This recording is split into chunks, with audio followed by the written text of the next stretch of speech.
જગતના તાતની કફોડી પરિસ્થિતિને ધ્યાનમાં રાખી ધારાસભ્ય મુકેશ પટેલે કૃષિ મંત્રી અને મુખ્યમંત્રીને પત્ર લખી તાત્કાલિક સર્વેની અને સહાયની માંગ કરી છે। કમોસમી વરસાદને કારણે ખેડૂતોને થયેલા ભારે નુકસાનના વળતર માટે હવે ધારાસભ્ય મુકેશ પટેલે મુખ્યમંત્રી અને કૃષિ મંત્રીને પત્ર લખી તાત્કાલિક સહાયની માંગ કરી છે। પત્રમાં મુકેશ પટેલે જણાવ્યું છે કે ઓલપાડ પંથકમાં તારીખ 26મીથી કમોસમી વરસાદ વરસી રહ્યો છે, જ્યાં 18,000 હેક્ટરમાં ડાંગરની વાવણી થઈ ગઈ છે।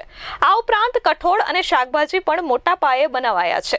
સતત વરસતા વરસાદને કારણે ખરીફ ડાંગરનો તૈયાર બહાર કાઢેલો પાક તેમજ ખેતરમાં ઊભા મોલને ભારે નુકસાન થયું છે। આ ઉપરાંત કઠોળ, શાકભાજી અને શેરડીના પાકને પણ નુકસાન થયું છે। તેમણે ખેડૂતોને તાકીદે સહાય મળે તે માટે યોગ્ય કાર્યવાહી કરવાની માંગ કરી છે।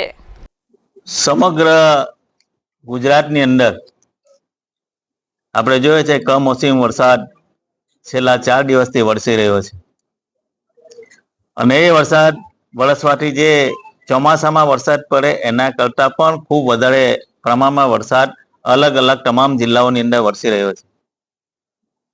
અમારા ગુજરાતના મુખ્યમંત્રી શ્રી ભૂપેન્દ્રભાઈ પટેલ સાહેબે છેલ્લા 2 દિવસથી તમામ મંત્રીશ્રીઓને અલગ અલગ જિલ્લાઓમાં જ્યાં વરસાદ વધારે થયો તે જિલ્લાઓમાં સમીક્ષા કરવા માટે એમને મોકલ્યા હતા।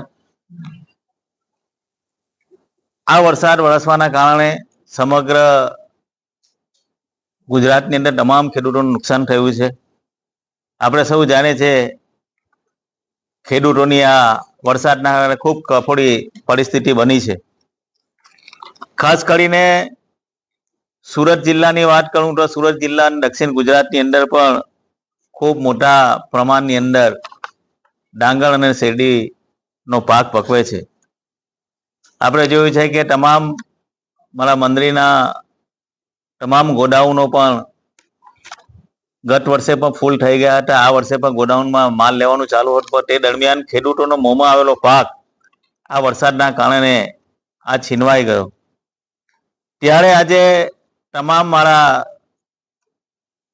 નાયબ કલેક્ટર શ્રી, ખેતી વિભાગના અધિકારી શ્રી, મારા ઓલપાડના તમામ મંત્રીઓના પ્રમુખશ્રીઓ, એ તમામ ખેડૂતો આગેવાનો સાથે આજે એક ચર્ચા રાખી છે કેવી રીતના સમીક્ષા થાય, વળતર કેવી રીતના આપી શકાય, એનું જે સર્વે છે કઈ રીતના કરવું। ત્યારે મારા અધિકારી જોડે મિટિંગ રાખી છે કે દરેક ગામમાં સર્વે થાય, મારા મંત્રીનો એક પ્રતિનિધિ હાજર હોય, ગામનો એક પ્રતિનિધિ હાજર હોય, એકચ્યુઅલ પાકને નુકસાન કઈ રીતના થયું છે એનું પણ સર્વે થાય। એના માટે આજે એક બેઠક રાખવામાં આવી છે।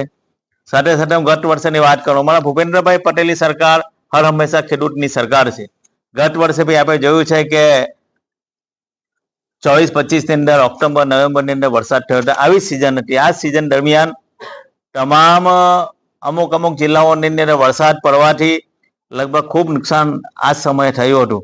ત્યારે હું સમગ્ર સુરત જિલ્લાની અંદર લગભગ શેરડી અને તમામ અન્ય પાકો મળીને લગભગ 1,15,000 હેક્ટર જેટલું ગત વર્ષે 24-25 ની અંદર વાવેતર થયું હતું અને એની અંદર પણ લગભગ 46,721 હેક્ટર જેવું ડાંગર હતું।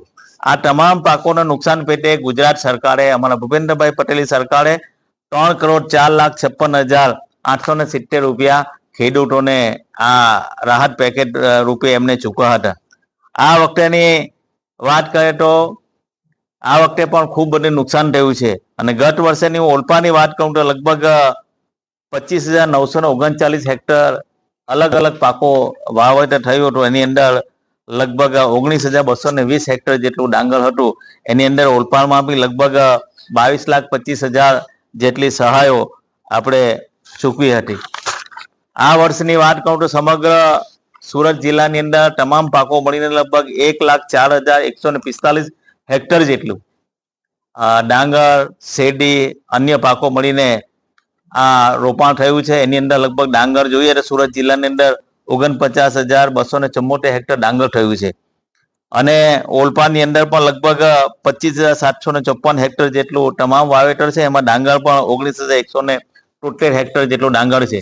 હવે મુખ્યત્વે ડાંગરનો જે પાક છે એ ડાંગરનો પાક મોઢે આવી ગયેલો તો લોકો એ ડાંગર વાળીને ગોડાઉન સુધી લઈ જતા હતા, પણ છેલ્લા 2 દિવસથી જે વરસાદ, ધોધમાર વરસાદ પડ્યો એના કારણે ડાંગરને ખૂબ નુકસાન થયું છે। સાથે સાથે આ સુગર મિલો છે દક્ષિણ ગુજરાતની અંદર લગભગ 13 જેટલી સુગર મિલો આવી છે. એની અંદર સુગર મિલોની અંદર લગભગ સપ્ટેમ્બર થી ઓક્ટોબરનું વાવેતર થતું હોય છે અને એ વાવેતર લગભગ બધા ખેડૂતો લગભગ ઓક્ટોબરનું વાવેતર કરી દીધું અને વાવેતર કર્યા પછી જે શેરડીના જે પીલા ફૂટે એ પીલાની ઉપર પાણી પડવાથી એનું પણ નુકસાન થયું છે. આજે મુખ્યમંત્રી શ્રી ભૂપેન્દ્રભાઈ પટેલ સાહેબને અને આપણા ડેપ્યુટી સીએમસી હર્ષભાઈ સંઘવીજીને રજૂઆત કરી હતી કે શેરડીના પાકને જે નુકસાન થયું છે એના માટે પણ સમીક્ષા થાય. તો એના માટે આજે સ્પેશિયલ અમે બધા લોકોને શેરડીના ચેરમેનશ્રીઓને બોલાવ્યા છે, અમારા મંત્રીઓના પ્રમુખશ્રીને બોલાવ્યા છે, એને સર્વે થાય અને સર્વેમાં તમામ લોકોને વળતર મળે એવી અમે આજે બધા સમીક્ષા કરીને સર્વેના માટે અધિકારીને પણ બોલાવ્યા છે. સર્વે થાય અને એકચ્યુઅલ સર્વે થાય નુકસાન કેવી રીતના નુકસાન ચૂકી શકે એનો રિપોર્ટ અમે સરકાર. Bureau report S24 news Surat.